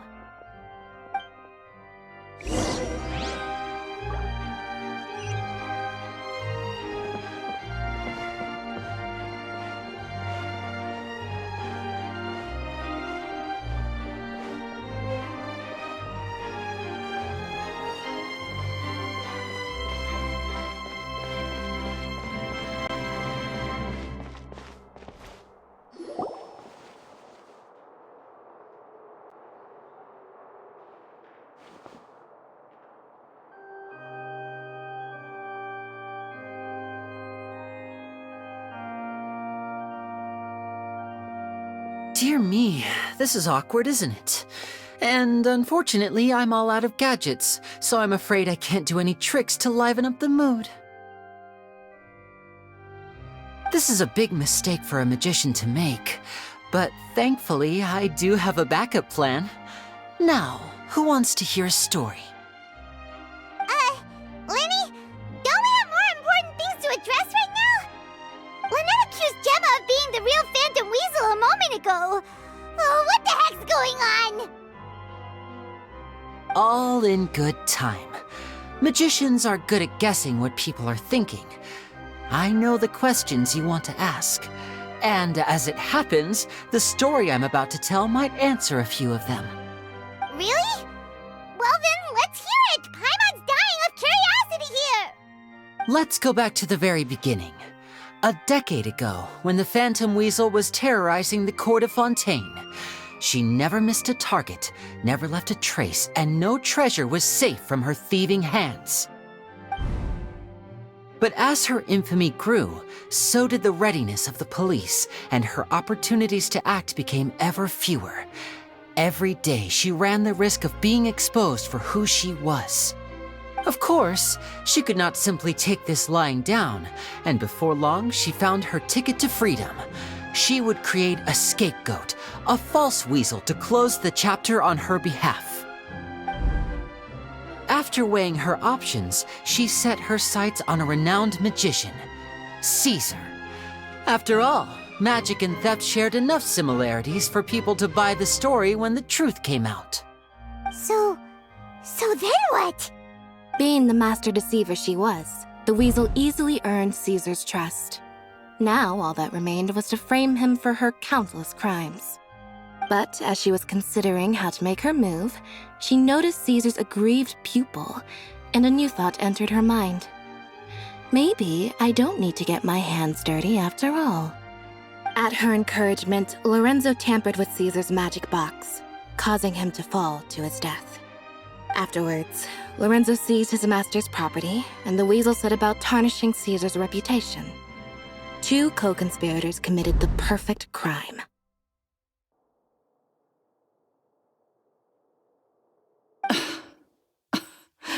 I've got to hand it to you. You're both exceptional storytellers. It's enough to make even me wonder whether there was really another mastermind behind all this, pulling the strings. But I just have one question. You seem to think that I am the villain in this tale. What's brought this on, Lyney? Is it something that Lorenzo said? Don't worry, Lorenzo said nothing at all. But I never believed that he was the weasel, and in fact, my investigation only made me more certain of that. He was too forthcoming with his confession, as if there was something else he was trying to hide. How disappointing. So you'd sooner trust Lorenzo than me, even without a shred of evidence? A magician is an expert at playing the audience to get the result they want, and I have no doubt that you, Gemma, are equally talented in this regard. With a little help from Lorenzo, you put on a very convincing performance. The lovesick fiancé, whose devotion to her betrothed is unshakable, even under threats of violence. Caesar was maligned and hated by all for 10 years, but you? Everyone sympathized with your plight. Who would suspect for 1 second that the lovely young lady always seen weeping in front of Caesar's grave was actually the mastermind behind his demise? No, not that poor lady. Perish the thought. Wait, so you mean the whole intimidation thing was just a hoax? Gemma and Lorenzo were both in on it? But why would Lorenzo agree to that? And why didn't he sell her out even at the end instead of admitting to being the weasel himself? Yes, why indeed? Maybe Gemma herself could enlighten us on that question. Well, Lyney, if you're so confident in your version of events, then I think the answer should be obvious. Having killed Caesar with his own hands, Lorenzo was plagued by overwhelming guilt. Revealing the Phantom Weasel's true identity would serve no purpose. But if the Weasel remained free, then she could take care of Lorenzo's loved ones. An excellent answer, though sadly a little dull. Is that right? Well, don't let me bore you. If you'd care to change the topic to something more interesting, I'd be much obliged. As a matter of fact, there's one thing I'd really like to understand. Why would the real weasel have targeted things that only have value to other people? Could you shed any light on that? Of course. After all, we're just telling stories here, aren't we? If I had to guess, I would say that the real weasel must have had a terrible childhood. Left to fend for herself after her parents died young. Betrayed, scorned, beaten. She'd scrounge waste paper from garbage bins to draw on, using twigs and dirt for lack of ink and pen. She'd sew ugly rag dolls from whatever scrap material she could get her hands on. This was her only source of happiness in life. But it was all she needed, and she was content. Until the world decided that even this was too good for her. Once again, she was betrayed. And this time, everything was taken from her. She felt like life was a miry pit that dragged her further down the more she struggled to escape.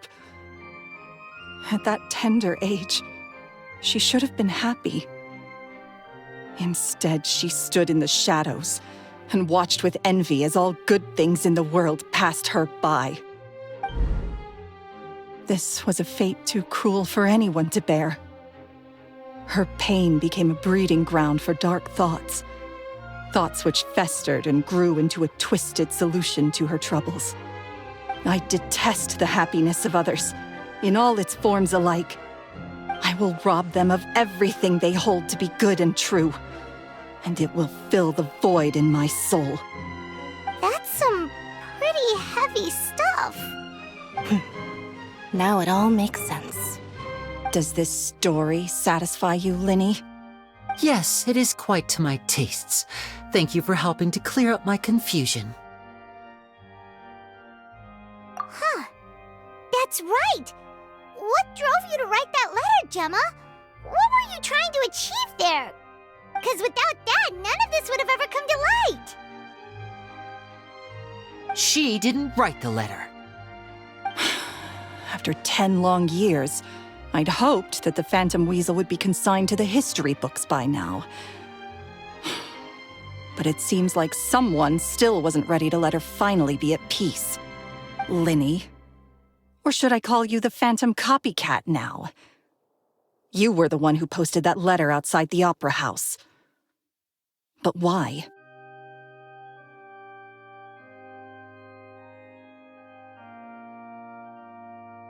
Very sharp, Phantom Weasel. Still as shrewd as ever. Well, no need for me to be coy about it. Our goal was to clear Caesar's name. The most straightforward way to change the public's impression of Caesar was to force the Weasel to show themselves. That's it? You had no other agenda? Of course we did. We made it quite clear in the letter, I believe. I shall take from you that which you hold most dear, just as you did to me 10 years ago. 10 years ago? You mean Caesar's death? You met him? Wait. Oh, I get it. You were those two obnoxious kids. It's been so long, and you're all grown up now. I didn't recognize you. He taught you magic back then, didn't he? For what, 10 days or something? And you went to all this trouble. Why? Because you feel like you still owe him something? We remember all our debts, however great or small. 10 years ago, Caesar's reputation was torn to shreds and his legacy was thrown out. 10 years on, and no one cares what the truth is anymore. But we did not forget, and so we came to find you. And? What exactly did you take from me? I'm still standing, as you can see. Lorenzo has admitted to everything. I'm free. Free? Do you really think so? Caesar once told me that even though the world is filled with lies and falsehoods, we must find our own truth. I think that applies to you too. Truth can take many forms. Prized possessions with nostalgic value, fervent hopes and dreams, and irreplaceable people. Life took many things from you, and those wounds never healed. When they ached unbearably in the dead of night, stealing became your way of numbing the pain. What are you trying to say? I'm saying that for the last 10 years, you've been living a rather uneventful life. Perhaps that's because you found something other than a life of crime to fill the hole? Back to Lorenzo for a second. He murdered his own master, played along with your act, and took pains to make sure any suspicion would be directed towards him. But what did he have to gain from all that? He knew who you were and the things you'd done, and despite that, he was willing to give everything up for your sake. He's the reason that you haven't felt the compulsion to steal in all these years.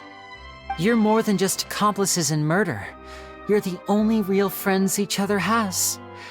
So I think you know, deep down, that he is the only truth you have in your life. But that truth is gone now, and I guarantee you, you'll never see it again. Congratulations on your freedom, Gemma. Your freedom will cost you dearly. From now on, you'll be all alone in a world full of lies and falsehoods. I do hope you'll be able to bear it. You've still got a long life ahead of you after all. Gather round, one and all. The time has now come for the amazing Lyney to perform his final act in tonight's show. I'm sure you're all wondering what he has planned for the grand finale. Well, wonder no more, for the answer is a death-defying high-altitude escape. A high-altitude escape?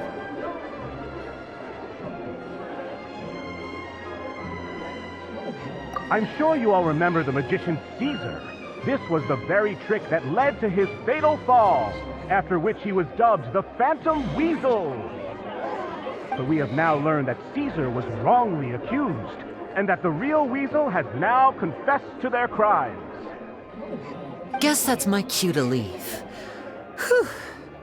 I've been practicing this one for ages now, but I'm still a little nervous. Traveler, Paimon, I hope you enjoy the rest of the show. There may be a lot of people watching tonight, but you alone are my true witnesses.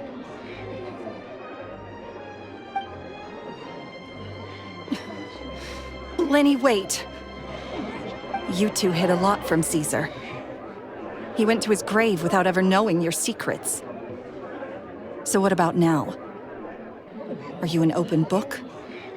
Or are you still the same as ever? You don't have to tell lies to end up isolated and alone. One day, you'll end up exactly where I am today. Maybe then you'll finally understand. You're wrong. I'm nothing like you.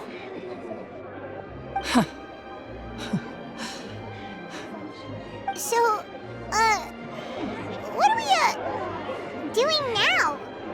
Like Lyney said, when you're ready, let's head outside and watch the show.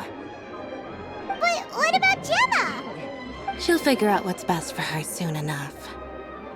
Oh, and if you'd like to see Lyney after the show, you know where he'll be.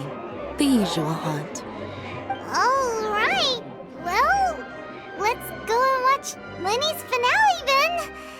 This trick's a pretty dangerous one, but he should be able to pull it off, right?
Magic should be mysterious, surprising, and defy logic. Magic is hard work. Every single movement has to be practiced thousands of times. It's alright. We're used to that.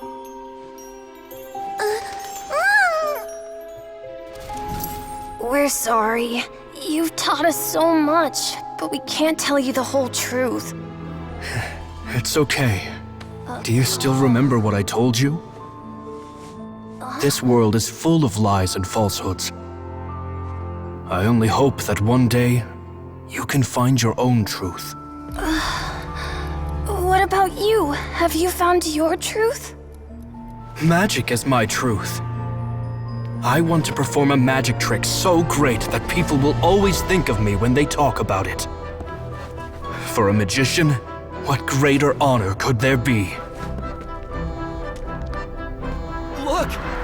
Behold! Lyney is sealed inside the box. Will he manage to escape?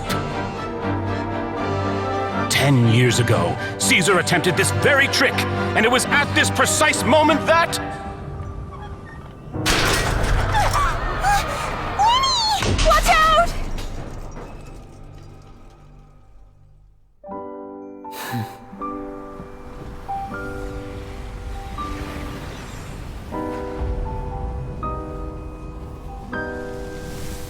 Mysterious.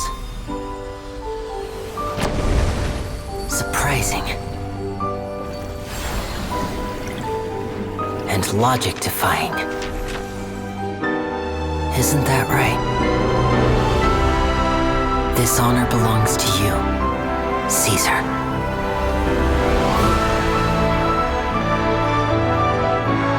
I'm just sorry it's a little late.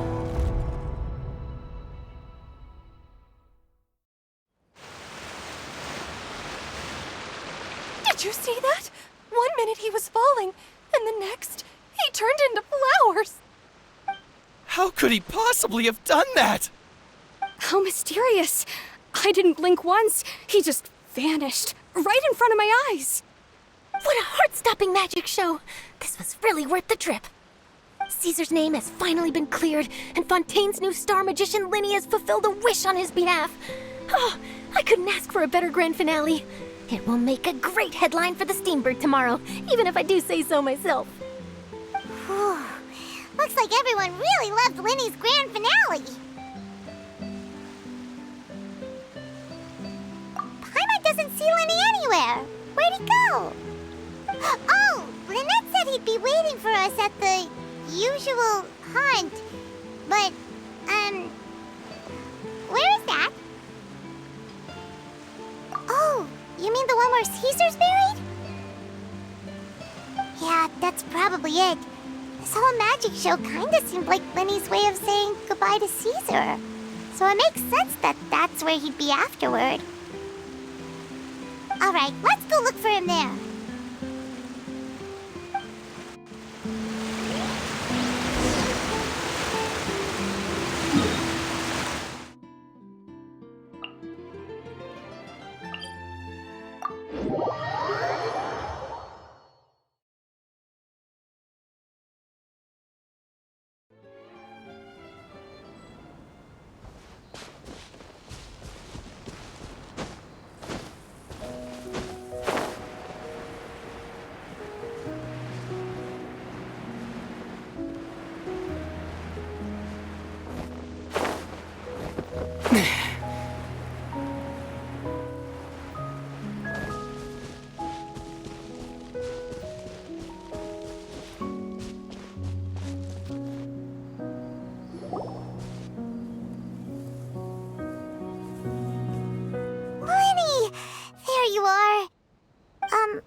Paimon was scared to death when the chain broke. Paimon was sure something had gone horribly wrong. Magic is a performance art. A magician has to get creative to keep the audience on tenterhooks. That's our job. So I tweaked Caesar's original setup a little to keep it fresh. I was honestly a little nervous during the live performance. The thought of falling, suddenly feeling weightless, seeing the sky and the ground spinning and spinning. Sometimes, I can't help but wonder what Caesar thought in those final moments. Did he regret taking Gemma and Lorenzo on? Or did he believe that it was his own slip-up right until the end?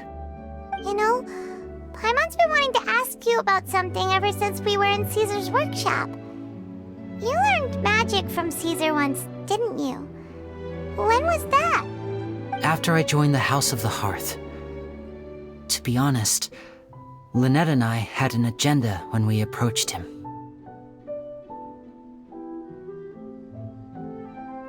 I told you about my past before, remember? As a young boy, I survived by secretly learning magic from street performers. I'd watch their tricks and try to figure out how they were done. But I quickly realized that observation alone could only get me so far. What I saw was the polished final performance, but the rigorous training they put in behind the scenes remained invisible to me. I needed to learn how to improve my sleight of hand, hone my misdirection skills, and make niftier props.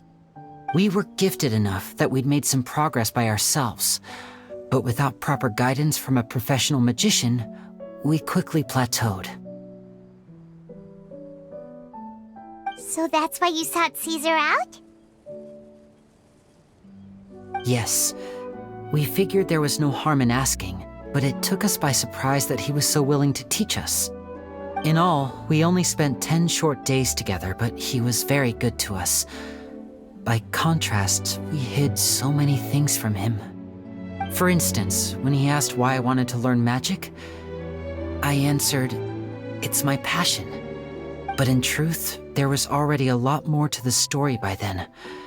After being taken in by an aristocrat for our magic talent, then betrayed soon after, this was no longer about me doing what I loved. What amazed me was how the lie escaped my lips even as I was hesitating over whether to tell him the truth. Trust is a beautiful thing.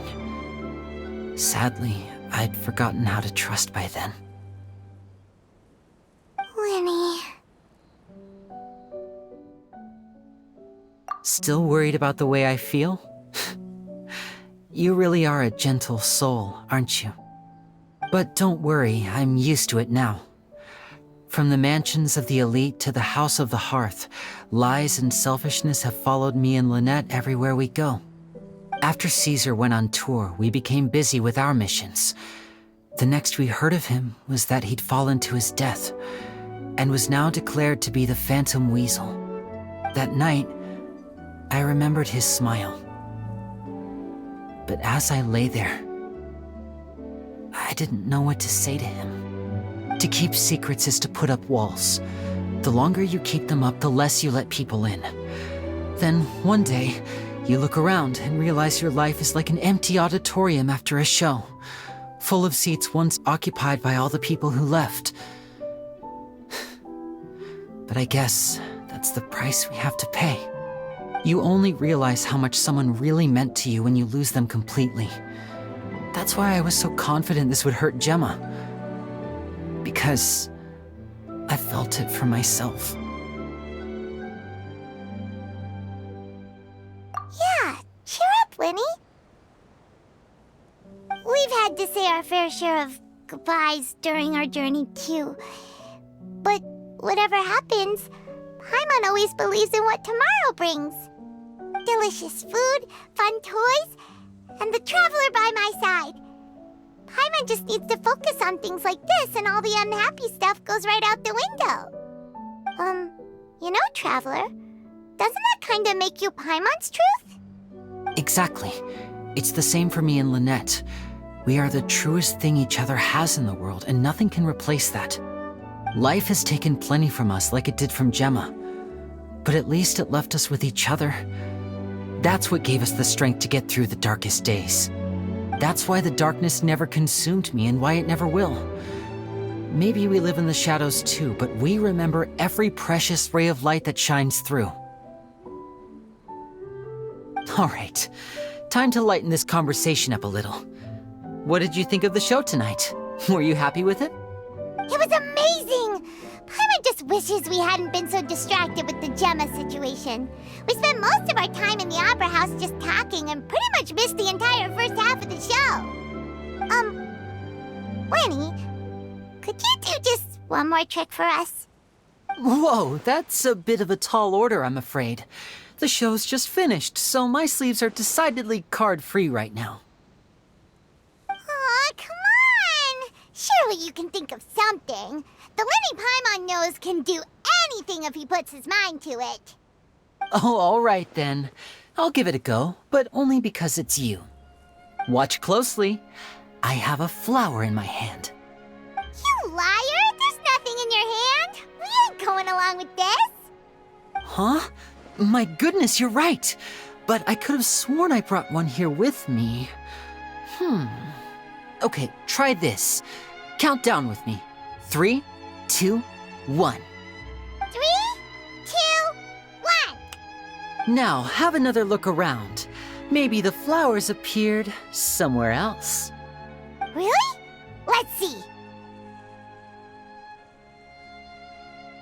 Wow, there it is! Oh, this is a different flower from the last time, right? This one's called, oh yeah, a rainbow rose. But more importantly, Paimon has to know how the trick is done. Please, Lyney, pretty please! Well, if you want to learn magic, you'll have to start by addressing me as teacher. Ugh. Fine. Please, teacher, please! Since you asked so nicely, I'll share one little tip with you. Namely, the student of magic cannot solely rely on others being prepared to reveal their secrets. You have to observe, think, and find the answers for yourself. Is that it? Look at the time. We shouldn't linger here too long. Thanks again for coming to see my show. I bid you both good night. I look forward to seeing you again. All right, fine. See ya. Shall we head back now, too? Oh, Paimon can't wait to read The Steambird tomorrow. Paimon bets Lyney and Caesar will be plastered all over it. Let's head to the Steambird's offices tomorrow morning and see what we can find out.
A good newspaper should be a lighthouse of truth.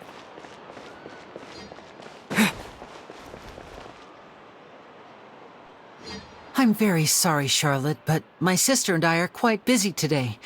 I'm afraid we'll have to decline this interview.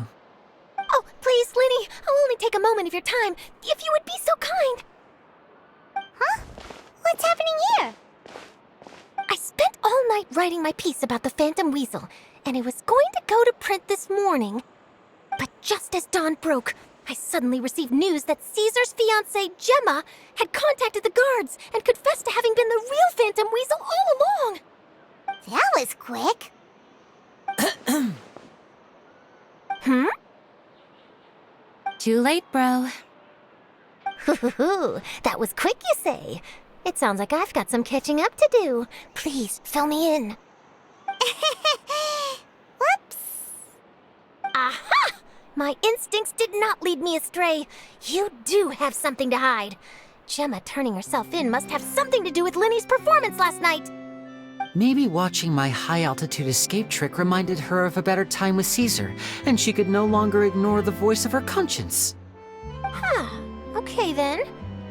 Wait, no, there must be more to it. If that's all it took for her to have a change of heart, how did it take her 10 whole years? Well...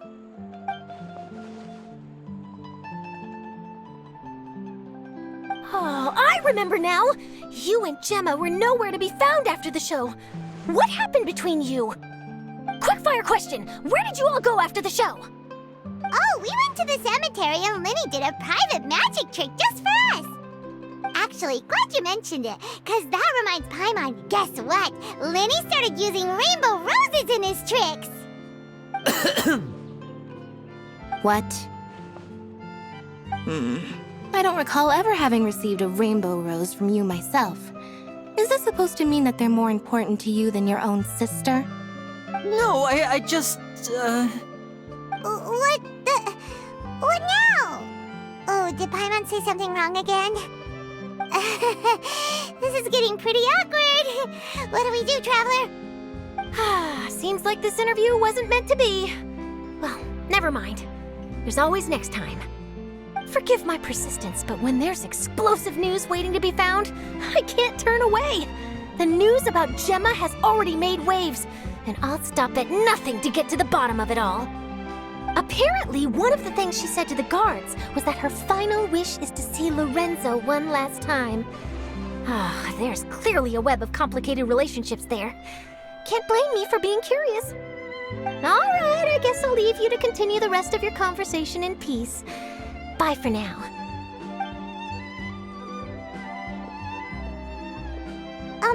Lynette? Paimon didn't mean to... Don't worry, I wasn't angry. I was just trying to distract her. Oh, really? Oh, thank goodness. You scared Paimon there. Phew. You and me both, Paimon. You and me both. At least it did the job, right? Please, take good care of that rainbow rose. I'd be really upset if you lost it.